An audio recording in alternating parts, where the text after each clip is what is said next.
अन्तर्राष्ट्रिय व्यापारका पूर्वाधार विकास हुँदै थिए, व्यापार लागत घट्दै थियो।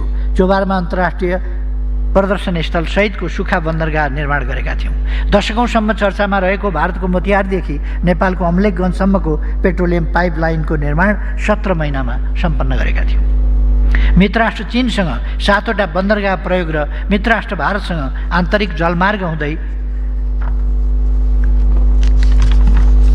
पानी जहाज सञ्चालनका लागि सहमति भइसकेकाले द्विपक्षीय तथा अन्तर्राष्ट्रिय व्यापारको ढोका अझ व्यापक बनेको थियो, खुलेको थियो।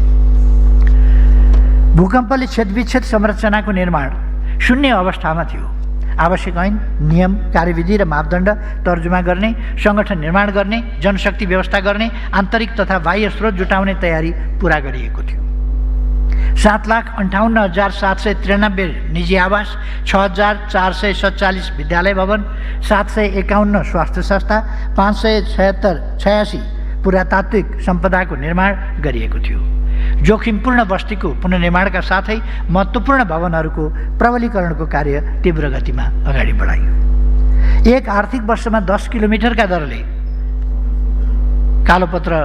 कालोपत्रे सडक निर्माण गर्ने इतिहास भएको हाम्रो जस्तो देशमा प्रतिदिन 5 किलोमिटरभन्दा बढीका दरले कालोपत्र सडक निर्माण गरियो। 5,500 किलोमिटर कालोपत्रे सडक निर्माण गरिसकेका थियौँ। 915 सडक पुल, 1,423 झोलुङ्गे पुल तयार गरेका थियौँ। प्राविधिक तथा भौगोलिक दृष्टिले अनुपयुक्त बाहेक सबै तोइनलाई झोलुङ्गे पुल तथा पक्की पुलले विस्थापित गरेका थियौँ। पूर्व पश्चिम राजमार्ग 4 देखि 6 लेनसम्म विस्तार सुरु गरेका थियौँ। काठमाडौँ निजगढ द्रुतमार्गको निर्माण कार्यले गति लिँदै थियो। मध्य पहाडी पुष्पलाल, मदन भण्डारी, कोशी गण्डकी र कर्णाली करिडर राजमार्गहरू 5 वर्षभित्र सम्पन्न गर्ने लक्ष्यका साथ निर्माण भइरहेका थिए। हुलाकी राजमार्ग लेन विस्तारका साथै सम्पन्नताको नजिक पुग्यो। निर्वाचन क्षेत्र रणनीतिक सडक तथा प्रदेश राजधानीसँग वडा केन्द्र जोड्ने सडकको सञ्जाल अभियानकै रूपमा अघि बढाएका थियौँ। देशमा आधुनिक सुरुङ मार्ग र सिग्नेचर ब्रिजको निर्माण सुरु गरेका थियौँ। नागढुङ्गा नौबिसी सुरुङ मार्गको निर्माणको कार्य हामी सबैका सामु छर्लङ्ग छ। पूर्व पश्चिम विद्युतीय रेलमार्गको कतिपय खण्डको डिपिआर तयार भई निर्माण प्रारम्भ गर्दै थियौँ। काठमाडौँ वीरगञ्ज र रसुवागढी काठमाडौँ पोखरा लुम्बिनी रेलमार्ग निर्माणको तयारी हुँदै थियो। अन्तर्देशीय र आन्तरिक जलमार्ग सञ्चालनको आधार तयार हुँदै थियो। जनता आवास कार्यक्रम मार्फत 13,085 परिवारलाई सुरक्षित आवास उपलब्ध गराइसकेका थियौँ। फुस र खरको असुरक्षित छानामुनिका 7 लाख परिवारलाई जस्ता पाताको सुरक्षित छानासहितको आवास सुविधा उपलब्ध भइसकेको थियो। चक्रवात हावाहुरीबाट आक्रान्त बारा पर्साका जनतालाई 879 घरहरू निर्माण गरी छोटो अवधिमै उपलब्ध गराउन सफल भएका थियौँ। जोखिमपूर्ण बस्तीका नेपालीहरूलाई एकीकृत सुरक्षित बस्तीमा स्थानान्तरणका लागि विशेष कार्यक्रम सञ्चालन गरिरहेका थियौँ। संसद भवन लगायत आवश्यक सरकारी भवनहरू र लुम्बिनीमा 5,000 क्षमताको र गोदावरीमा 3,000 क्षमताका ठुला सभाहरूको निर्माण सम्पन्न भएको कुरा हामी सबैका आँखा अगाडि छ। सबैलाई गुणस्तरीय खानेपानी उपलब्ध गराउँदै थियौँ। कठिन अवस्थामा रहेका परिवारलाई खानेपानी निःशुल्क वितरण गर्न सुरु गरेका थियौँ। दशकौँदेखि सम्पन्न हुन नसकेको मेलम्ची खानेपानी आयोजनाका धेरै बाँकी काम विभिन्न अवरोधका बीच सम्पन्न गरेका थियौँ। सोही आयोजनाको दोस्रो चरणको कार्य पनि अघि बढाएका थियौँ। ऊर्जा सङ्कटबाट गुज्रेको देशलाई लोड सेडिङबाट मुक्त गऱ्यौँ। प्रति व्यक्ति विद्युत खपत 110 किलोवाट घण्टाबाट बढेर 260 किलोवाट घण्टा पुर्याएका थियौँ। 333 मेगावाट थप विद्युत उत्पादन भई वितरणमा ल्याएका थियौँ भने 456 मेगावाट थप विद्युत उत्पादन भई वितरणको तयारी अवस्थामा पुर्याएका थियौँ। विद्युत निर्यात सुरु गर्न सम्पूर्ण तयारी पुरा गरेका थियौँ। विद्युत तार भूमिगत गर्दै थियौँ। प्रसारण लाइन निर्माणले गति लिँदै थियो। सम्पूर्ण सेवा तथा कार्यहरू सूचना प्रविधिको माध्यमबाट सञ्चालन गर्ने अभियान सफल पार्न डिजिटल नेपाल फ्रेमवर्क कार्यान्वयनमा ल्याएका थियौँ। शून्यको स्थितिबाट 77 जिल्लामा 4G सेवा विस्तार भएको थियो। स्पेसमा आफ्नै सेटेलाइट स्थापनाको हाम्रो अधिकार सुरक्षित गरी सूचना प्रविधिमा असाधारण सुधार ल्याउने आयोजना आरम्भ गर्दै थियौँ। एउटा न्यानो भन्ने सानो सेटेलाइट पुगेर पनि केही समय काम गरेर पनि आयो। इन्टरनेट र मोबाइलको पहुँच विस्तार भएको थियो।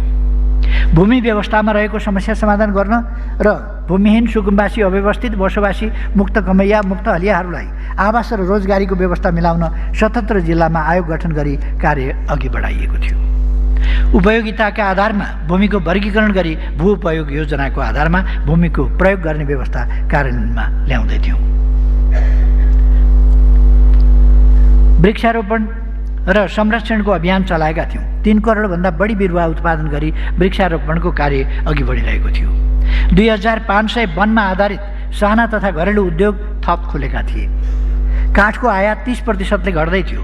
वातावरण र विकास बीचको सन्तुलनलाई महत्त्व दिँदै दिगो विकासलाई प्राथमिकतामा राखिएको थियो। हिमपात, शीतलहर, बाढी पहिरो, डुबान तथा आगलागीबाट पीडित परिवारहरूलाई राहत उपलब्ध गराउँदै थियौँ, पुनर्स्थापना गर्दै थियौँ। लामो समयदेखि पुनर्स्थापना हुन नसकेका पीडितहरूलाई पुनर्स्थापना गर्ने योजना अगाडि बढाएका थियौँ। द्वन्द्व पीडित परिवारलाई क्षतिपूर्ति, पुनर्स्थापना र परिपूर्णको कार्य अघि बढाएका थियौँ। शान्ति प्रक्रियाका बाँकी काम पुरा गर्न भरमग्दुर प्रयास भइरहेको थियो। 15 लाख हेक्टरमा सिँचाइ सुविधा थप विस्तार भइसकेको थियो। साना मजौला र ठुला लगायत नदी डाइभर्सन बहुद्देश्य योजना मार्फत सबै कृषियोग्य भूमिमा सिँचाइ सुविधा पुर्याउने उद्देश्यका साथ सिँचाइ आयोजना कार्यान्वयन गर्दै थियौँ। विद्यार्थी भर्ना अभियान सञ्चालन गऱ्यौँ। आधारभूत तहका विद्यार्थी खुद भर्ना दर 100% पुग्न लागेको थियो। विद्यालयका भौतिक पूर्वाधार रूपान्तरण हुँदै थिए। शिक्षाको पहुँच मात्र होइन, गुणस्तर पनि सुधार हुँदै थियो। व्यावसायिक, प्राविधिक र जीवनोपयोगी शिक्षाको विकासमा केन्द्रित भएका थियौँ। उच्च शिक्षालाई विशिष्टीकृत गर्दै थियौँ।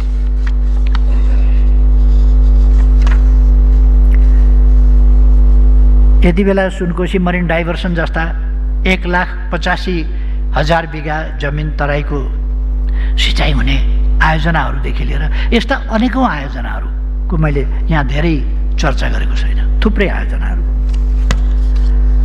सभामुख महोदय, सिङ्गो विश्व नै अनभिज्ञ रहेको कोभिड-19 विरुद्धको लडाईँ सजिलो थिएन।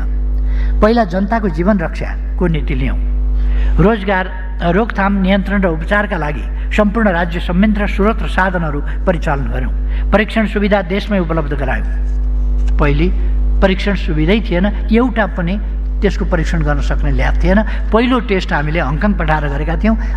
त्यसपछि हामीले देशभरि 100 ठाउँमा परीक्षण ल्याबहरू स्थापना गऱ्यौँ। डेडिकेटेड अस्पताल, अक्सिजन प्लान्ट, भेन्टिलेटर, बेड सङ्ख्या, चिकित्सक, स्वास्थ्यकर्मीहरू, औषधि, उपकरण, खोप छिटोभन्दा छिटो उपलब्ध गराउँदै सामाजिक तथा स्वास्थ्य चेतना विस्तार गर्दै महामारीलाई नियन्त्रणमा ल्याउन सफल भयौँ। दक्षिण एसियामा कोभिड-19 विरुद्धको खोप लगाउन सुरु गर्ने दोस्रो देश नेपाल हुन सफल भयो। हामी उत्पादक होइनौँ खोपका, तर हामीले जो गऱ्यौँ र खोप पुर्यायौँ जनता समक्ष। जनताको स्वास्थ्य, अर्थव्यवस्था र सामाजिक संरचनालाई जोगाई पुनः समृद्धितर्फ केन्द्रित बनाउँदै थियौँ। जनस्वास्थ्यका भौतिक तथा मानवीय पूर्वाधारमा स्तरोन्नति र विकास गर्दै थियौँ। 28 जिल्लामा सीमित स्वास्थ्य बिमालाई 65 जिल्लामा पुर्याइसकेका थियौँ। ज्येष्ठ नागरिक स्वास्थ्य बिमा निःशुल्क गर्दै थियौँ। डायलाइसिस, मुटुको रोग लगायतका कतिपय रोगको उपचारमा राहत र अनुदान उपलब्ध गराउन सुरु गरेका थियौँ। देशभित्रै रोजगारीका अवसर सिर्जना गर्दै थियौँ। प्रधानमन्त्री रोजगार कार्यक्रम अन्तर्गत त्यसमार्फत सरकारले न्यूनतम 100 दिनको रोजगारी ग्यारेन्टी गरेको थियो। वैदेशिक रोजगारी व्यवस्थित बन्दै थियो। नियन्त्रण बाहिरको परिस्थितिले रोजगारी गुम्न गएको अवस्थामा अस्थायी राहत पुर्याउन र श्रमिकको आर्थिक भविष्य सुरक्षित गर्न योगदानमा आधारित सामाजिक सुरक्षा कार्यक्रम कार्यान्वयनमा ल्याएका थियौँ। अशक्त, आश्रयविहीन, मनोसामाजिक रोगी, फरक क्षमता भएका तथा बेसहारा व्यक्तिहरूको संरक्षण र रोजगारीका कार्यक्रमहरू सञ्चालन गर्दै थियौँ। एसिड आक्रमण, बलात्कार तथा महिला हिंसा विरुद्धका सबै अपराधहरू निर्मूल गर्ने हाम्रो अभियान थियो। त्यसका निम्ति हामीले कानुनी र व्यावहारिक रूपमा अनेक ठोस कदमहरू चालेका थियौँ। नेपाली काङ्ग्रेस नेतृत्वको सरकारको अवधिमा के भयो? तथ्याङ्क अभिलेख नभएको हो कि काम नभएको हो? उपलब्धिको कुनै दोषी प्रमाण चाहिँ खोज्दा भेटिएन। काङ्ग्रेसको नेतृत्वको सरकारका बेला यो राम्रो काम भयो, यति काम भयो, यसो भयो भन्ने अभिलेख नराखे हो कि काम नभएको, केही पनि दोषी प्रमाण चाहिँ भेटिएन। बरु हामीले सुरु गरेका अधिकांश कामहरू अलपत्र पारिएको, योजनाहरू खारेज भएको, बजेट रोक्का गरिएको तथ्य पाइयो। देश र जनताका लागि सुरु भएका ती कार्यहरू 2 वर्षसम्ममा सम्पन्न भइसक्ने वा अधिकांश कार्य सम्पन्न हुने र राष्ट्र आधुनिक बन्ने योजना अलपत्र पारेको जिम्मा कसले लिने?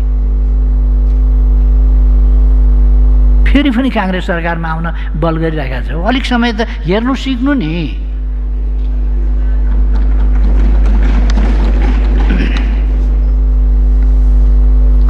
ती आयोजनाहरू सञ्चालन गर्न समय र लागतमा वृद्धि भएको क्षतिपूर्ति कसले बेहोर्ने? देश र जनतालाई पर्ने प्रतिकूल प्रभावलाई कसरी कम्पेन्सेट गर्ने? सभामुख महोदय, यसको जवाफ, कुराको जवाफले के गर्ने र काम बर्बाद भइसक्यो। यस सम्मानित सभाले नेपाली काङ्ग्रेसलाई सोध्नु त पर्ने हो, सोधेर पनि के गर्नु? आम जनतालाई हामीले हिसाब किताब बुझाउनु पर्दैन? जनताको उठेको कर, जनताबाट उठेको करप्रति हाम्रो जवाफदेही हुनु पर्दैन?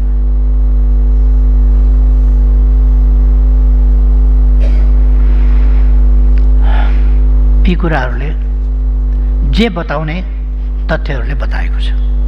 सभामुख महोदय, सम्माननीय प्रधानमन्त्री पुष्पकमल दाहाल प्रचण्डको नेतृत्वमा हामी सत्तारूढ दलहरूको सहमतिमा गठित सरकारले विलम्ब नगरी यी राष्ट्रिय महत्त्वका योजनाहरू अगाडि बढाउनेछ, सम्पन्न गर्नेछ। यस जननिर्वाचित सरकारले देशलाई गरिबी र पछौटेपनबाट मुक्त गर्नेछ, उच्च दरको आर्थिक वृद्धि हासिल गर्नेछ, आधुनिक समतामूलक र समृद्ध समाजको विकास गर्नेछ, जनताको जीवन स्तरमा सुधार ल्याउनेछ, जनसेवालाई सर्वसुलभ, गुणस्तरीय, प्रभावकारी र न्यायोचित बनाउनेछ, हाम्रो सभ्यताको पुनरुदय गर्नेछ, अन्तर्राष्ट्रिय प्रतिष्ठालाई शिखरमा पुर्याउनेछ, बढीमा 10 वर्षभित्र यस राष्ट्रलाई विकासशील हुँदै अति विकसित राष्ट्रमा पुर्याउने लक्ष्यका साथ काम गर्नेछ। यी सबै अभिष्टहरूको एउटै नाम हामीले समृद्ध नेपाल, सुखी नेपाली राखेका छौँ। यो हामी सबै नेपालीको राष्ट्रिय आकाङ्क्षा हो र हुनुपर्दछ। म नेपाली काङ्ग्रेसका साथीहरूलाई आश्वस्त पार्न चाहन्छु, 10 वर्षभित्र हामी देशलाई विकसित बनाउँछौँ। कसरी बनाउँछौँ हेर्नुहोस् न अलिक समय। सभामुख महोदय, भ्रष्टाचार नगर्ने, हुन नदिने र भ्रष्टाचार भएमा त्यसुपर निर्मम र कठोरतापूर्वक कारवाही गर्ने यस सरकारको प्राथमिकता हो। कुनै पनि कालखण्डका भ्रष्टाचार र जो कोही भ्रष्टाचारी उपर यस सरकारले कानुनी कारवाही अगाडि बढाउनेछ। राजस्व चुहावट, सम्पत्ति शुद्धिकरण, विदेशी विनिमय अपचलन, सुन तस्करी लगायतका विषयहरूमा अनुसन्धान गरी मुद्दा दायर गर्ने कार्यलाई तीव्र बनाइनेछ। हामीले सरकारी सम्पत्ति अतिक्रमण गर्ने विरुद्धको कारवाहीलाई सशक्त बनाएका थियौँ। काङ्ग्रेस नेतृत्वको सरकारले राज्य संयन्त्र कमजोर बनाई निहित स्वार्थका लागि राज्य स्रोत र सार्वजनिक सम्पत्तिको दोहन गर्ने मात्र होइन, भ्रष्टाचार उपरको अनुसन्धानलाई रोक्ने काम गरेको छ। ललिता निवास बालुवाटारको 136 रोपनी जग्गा अतिक्रमण विरुद्धको कारवाही, माता तीर्थको 174 रोपनीको अनुसन्धान लगायत देशव्यापी रूपमा छानबिन गरी अतिक्रमित जग्गा सरकारका नाममा ल्याउने र अतिक्रमणकारीलाई सजाय गर्ने कार्यलाई अवरुद्ध पारिएको छ। अब सरकारले दृढतापूर्वक अनुसन्धान र मुद्दा दायर गर्ने कार्यलाई अघि बढाउनेछ। भ्रष्टाचार विरुद्ध शून्य सहनशीलताको नीति लिइनेछ।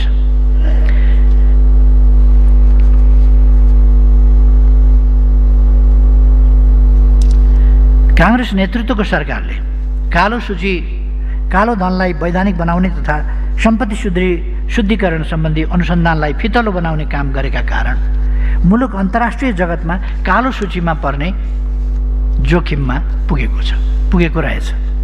सरकारले अविलम्ब यसमा आवश्यक करेक्सन गर्नेछ। सभामुख महोदय, सामाजिक मूल्य, मान्यता, संस्कृति र सभ्यता मानव जातिको परिचय हो, नीति कानुनको स्रोत हो, व्यवहारको आधारशिला हो, राष्ट्रको अस्तित्व र समाज सञ्चालनको निर्देशक फ्रेमवर्क हो। सामाजिक मूल्य मान्यता वर्षौंदेखि निखार आउँदै विकसित अवस्थामा पुगेका हुन्छन्। यो सामाजिक सम्पत्ति हो, यसले समाजलाई एकताबद्ध र नैतिक बनाउँछ। हामीले ध्यान पुर्याउन जरुरी छ, कतै हाम्रा सामाजिक मूल्य मान्यतामा अतिक्रमण भएको त छैन। नयाँ पुस्ताले बुझ्न नसकेर अवलम्बन गर्न छाडेका त छैनन्, बाह्य प्रभावमा परेर छाडा संस्कृति भित्रिएको त छैन। यसैका कारण राष्ट्रिय जीवनका विभिन्न आयाममा समस्या र सङ्कट बढ्दै गएका त होइनन्। भ्रष्टाचार, अनियमितता, चोरी, हत्या लगायतका अपराधहरूमा भएको वृद्धिको जड खोज्दै जाँदा राजनीतिक, सामाजिक र आर्थिक मूल्य, मान्यता र संस्कृतिको उपेक्षा, विलय र स्खलन प्रमुख कारण हुन सक्दछ। यसको समाधानका लागि हामीले समयमै संरक्षण, प्रवर्धन र विकासका सुधारात्मक अभियानहरू थाल्न जरुरी छ। नयाँ पुस्ताको मनोविज्ञान र व्यवहारलाई सृजनशील, नवप्रवर्तक र उद्यमशील बनाउने अभियानलाई यस सम्मानित सदनले दिशानिर्देश गर्ने मैले विश्वास लिएको छु। सभामुख महोदय, काङ्ग्रेस नेतृत्वको सरकारले परराष्ट्र सम्बन्ध जस्तो सर्वाधिक महत्त्वको गम्भीर विषयमा विचलन ल्याउने काम गर्यो। सार्वभौम सत्ता, अखण्डता, स्वाधीनता र स्वतन्त्रताको वास्तविक अर्थमा अभ्यास गर्ने सामर्थ्य राखेन। सम्पूर्ण देशवासीलाई लज्जाबोध हुने परिदृश्य सञ्चार माध्यममा आए। अन्तर्राष्ट्रिय मञ्चहरूमा राष्ट्रको प्रतिनिधित्व कमजोर रह्यो। नवगठित सरकारले यो राष्ट्रिय क्षति र जनताको लज्जाबोधलाई अविलम्ब सच्याउँदै हाम्रो परराष्ट्र सम्बन्धलाई आत्मविश्वास, पहिचान र सम्मानका साथ नयाँ उचाइमा पुर्याउनेछ। भौगोलिक अखण्डता, सार्वभौम सत्ता, स्वाधीनता र अर्थतन्त्रलाई थप मजबुत बनाउनेछ। सीमा सम्बन्धी विवादहरू समाधान गरी नेपाली भूमिको रक्षा गर्नेछ। द्विपक्षीय, क्षेत्रीय तथा बहुपक्षीय मञ्चहरूमा नेपाल र नेपालीको हित वृद्धिका लागि सशक्त र प्रभावकारी भूमिका खेल्नेछ। विश्व शान्ति, मानवता, विकास र वातावरण तथा द्वन्द्वको शान्तिपूर्ण व्यवस्थापनका विषयमा अग्रणी भूमिका खेल्नेछ। सभामुख महोदय, सार्वजनिक सेवा प्रवाहलाई आधुनिक सूचना प्रविधिमा आधारित यथाशक्य सेवाग्राहीको उपस्थिति आवश्यक नपर्ने बनाइनेछ। इनलाइन प्रणालीलाई अनलाइन प्रणालीमा रूपान्तरण गरिनेछ। सरकारी कर्मचारीहरूको मनोबल कमजोर पार्ने, अनुचित व्यवहार गर्ने र विभिन्न गैर कानुनी प्रयोजनमा दुरुपयोग गर्ने काम सर्वत्र व्याप्त भएको सार्वजनिक भएका थिए।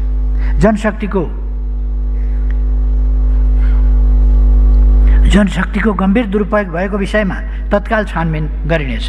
राष्ट्र सेवकहरू पनि निर्धक्क साथ कानुन बमोजिम राष्ट्र सेवा र जनसेवामा लाग्नुपर्दछ। कर्तव्यच्युत भएमा त्यसको दुष्परिणाम एक न एक दिन बिहोर्नु पर्दछ भन्नेतर्फ सदा सचेत रहनुपर्दछ। सभामुख महोदय, हामीले सबै विद्यालयमा, विश्वविद्यालयमा नियमित र गुणस्तरीय अध्ययन अध्यापन सुनिश्चित गर्नु छ।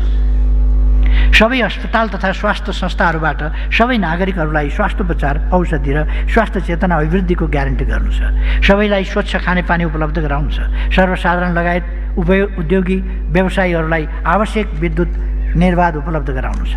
यातायात क्षेत्रलाई विश्वसनीय, सुरक्षित र कम खर्चिलो बनाउनु छ। किसानहरूलाई समयमै मल, बिउ र प्राविधिक सेवा उपलब्ध गराउनु छ।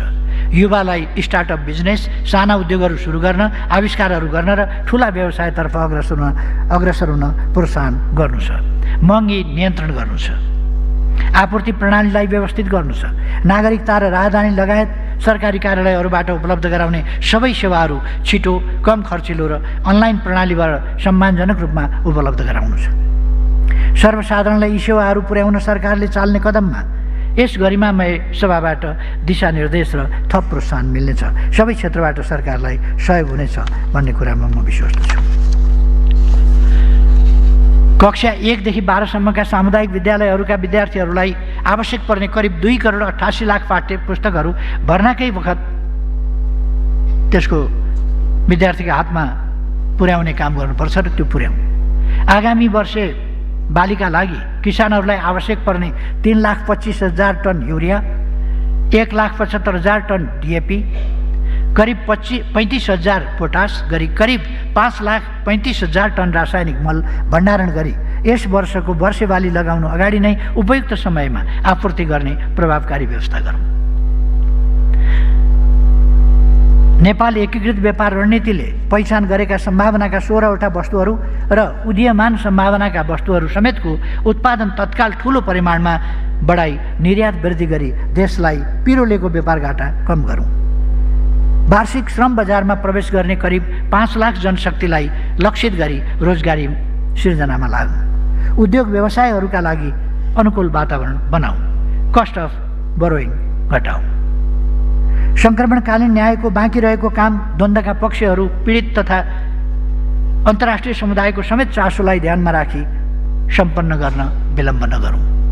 यसलाई सकेसम्म छिटै सम्पन्न गरौँ। न्यायालय यस्तो बनाऊ जसलाई सम्झेर हरेक नागरिकले त्यहाँ गएपछि मैले न्याय पाउँछु भन्ने विश्वास गरोस्। यस सन्दर्भमा हालै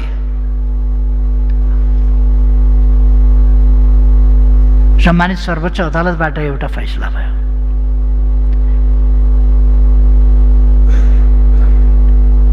सरकारका उपप्रधानमन्त्री तथा गृहमन्त्री र यस सम्मानित सभाका जनताबाट अत्यधिक मत प्राप्त भएर विजयी भएर आएका सांसद रवि लामिछाने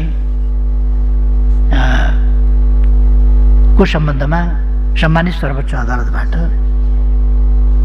एउटा मुद्दा फैसला हो। पहिलो कुरा म भन्न चाहन्छु, हामी अदालतलाई सम्मान गर्छौँ, त्यसकारण त्यस निर्णयलाई मान्छौँ। त्यस निर्णयलाई मान्छौँ, त्यस निर्णयलाई कार्यान्वयन गर्छौँ। तर मेरो मनमा त्यो निर्णय सुनेपछि केही प्रश्नहरू पैदा भए।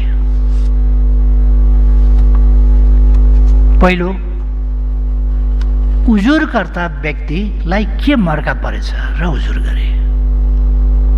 के सरकार हो, के सम्बन्ध हो, के कारणले उजुर गरे त्यो मैले थाहा पाइनँ। के मर्का पर्यो उनलाई, के अन्याय पर्यो उनलाई र उनले के न्याय खोजे त्यो थाहा भएन।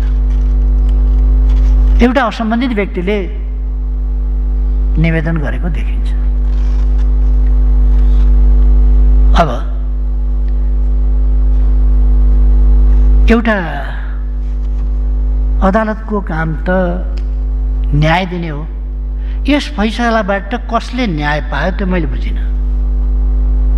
यो सम्मानित सर्वोच्च अदालतको फैसलाबाट कसले न्याय पायो? कसले मर्काबाट उन्मुक्ति पायो?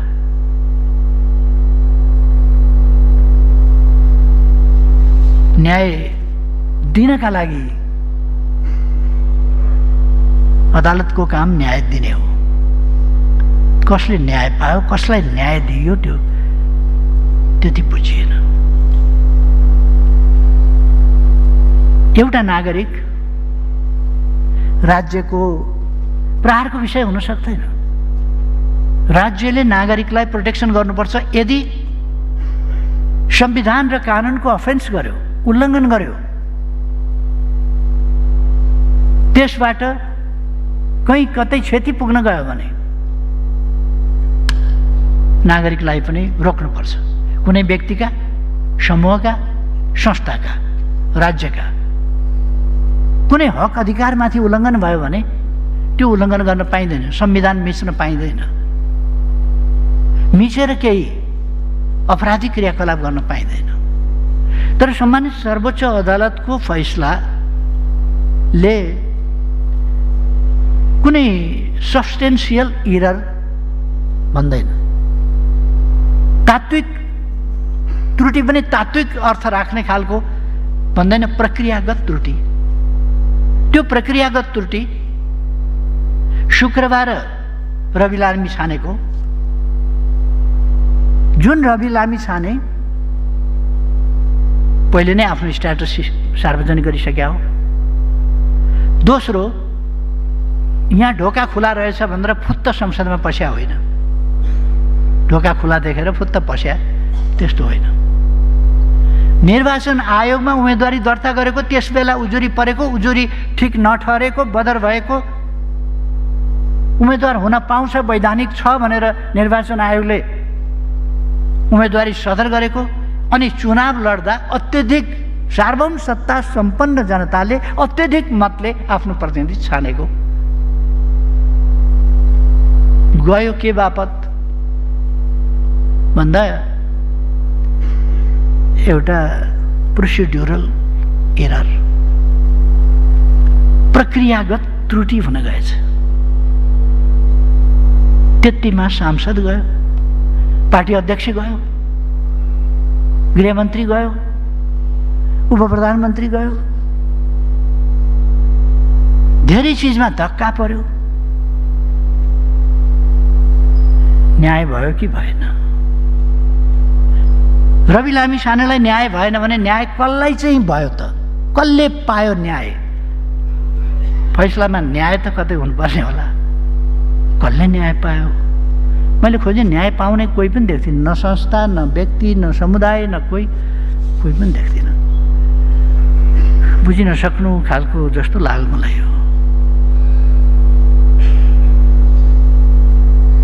यो कानुनी सिद्धान्त के हो?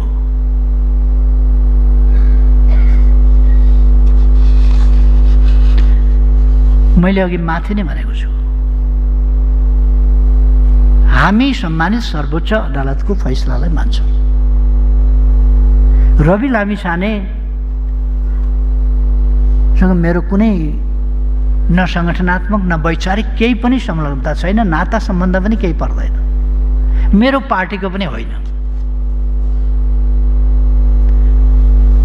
तर एउटा नागरिकको हैसियतले शुक्रबार बेलुकादेखि आइतबार बिहानसम्म नागरिकता के भयो त्यो मैले राम्रो बुझेको छैन। के भयो नागरिकता?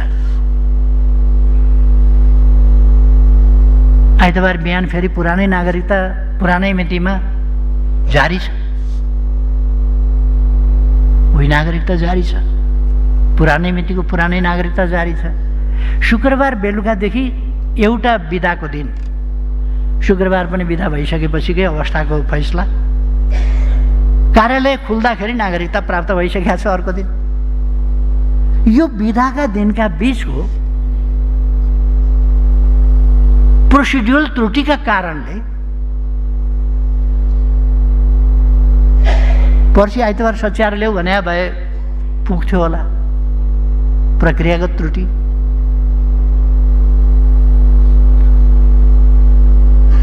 किन यस्तो फैसला भयो होला? अर्को कुरा, विदेशमा रहेका नेपालीहरूको सन्दर्भमा हामी मतदानको अधिकार भन्दैछौँ। मतदानको अधिकार भनेको उम्मेदवार हुने अधिकार पनि होला। मतदानको अधिकार हुन्छ भने उम्मेदवार हुने अधिकार पनि हुन्छ।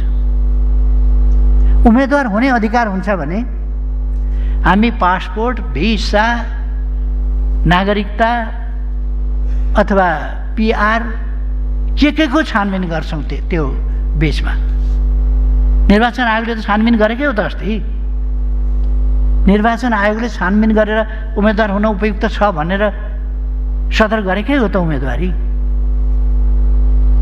अब भोलि यो समस्याको हामी समाधान कसरी गर्छौँ त? मताधिकार दिँदा मताधिकार विदेशी नागरिकले प्रयोग गर्न पाउँछ कि पाउँदैन? अब रवि लामिछाने विदेशी नागरिकता छोडिसकेको व्यक्ति हो भन्ने त हामीलाई थाहा भयो। यस कुराले अब गैर आवासीय नेपालीहरूमा के असर पर्छ? उनीहरूको नेपालमा रहेको सम्पत्तिमा के असर पर्छ?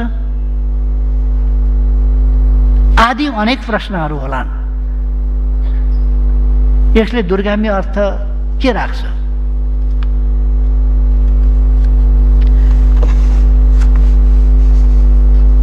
त्यसकारण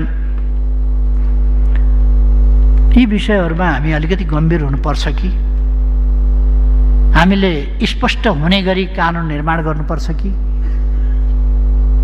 र सम्मानित सर्वोच्च अदालतले त्यसका बाई प्रोडक्ट, सोशल कन्सिक्वेन्सेस आदि समेतलाई मध्यनजर राखेर फैसला गर्नुपर्छ कि भन्ने मेरो आग्रह हो। यतापट्टि ध्यान दिनुपर्छ कि भन्ने मेरो आग्रह हो।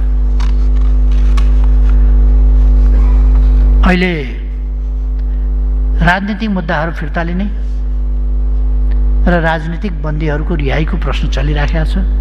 म आग्रह गर्न चाहन्छु सरकारले यस सम्बन्धमा छिटो व्यवस्थापन मन्त्री परिषदले कानुन निर्माण सम्बन्धी वा अन्य आवश्यक कदमहरूको सन्दर्भमा चालोस्। किनभने हामीले राजनीतिक मुद्दाहरू फिर्ता लिने गरेका पनि छौँ र राजनीतिक बन्दीहरू रिहाई गर्ने गरेका पनि छौँ। त्यसकारण यी पक्षहरूलाई छिटो ध्यान दियोस् भन्ने म आग्रह गर्न चाहन्छु। सभामुख महोदय, मैले यी कुराहरू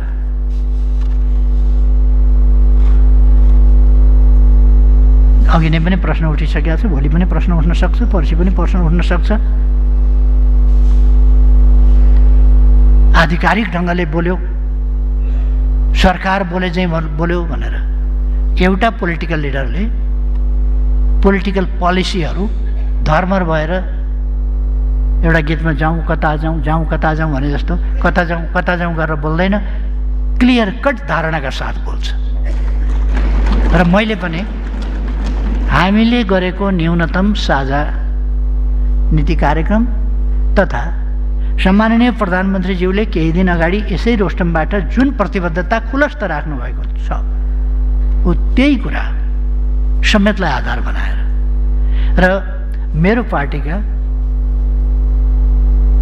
देश र जनताको रक्षा, उन्नति, यसका निम्ति मेरो पार्टीका स्पष्ट नीतिहरू समेतलाई अगाडि राखेर मैले यी कुराहरू बोलेको छु। र मैले भनेका यी कार्यहरूले नेपाली समाजमा विश्वास र उत्साह सिर्जना गर्नेछ, विश्वास बढाउनेछन् र राष्ट्र सफलतातर्फ उन्मुख हुनेछ। कार्यपालिका, व्यवस्थापिका, न्यायपालिका लगायत राज्यका सम्पूर्ण संरचनाहरू एक लयमा राष्ट्र र जनताको सेवाका लागि जनताको नाममा स्थापना भएका हुन्। सिङ्गो संयन्त्र एकअर्काप्रति लक्षित होइन, साझा गन्तव्यमा पुग्नका लागि एकताबद्ध भएर लाग्नुपर्छ। देश र जनताभन्दा माथि हाम्रा लागि कोही हुन सक्दैन। सर्वोपरि देश हो, जनता हो। सभामुख महोदय, मैले अलिकति बोल्दाखेरि समय लाग्यो। मैले अत्यन्त संक्षिप्तमा बोल्नका लागि नै आफ्नो भनाइहरू मौखिक बोल्दा लामो हुन्छ भनेर टिपोटको रूपमा ल्याएको थिएँ, त्यसमा आधारित भएर बोलेको छु। संक्षिप्त बोल्नका लागि नै म सम्माननीय सभामुख महोदयलाई मलाई समय दिनुभएकोमा धन्यवाद भन्न चाहन्छु र मान्यज्यूहरूले सुनिदिनु भयो, धेरै धन्यवाद।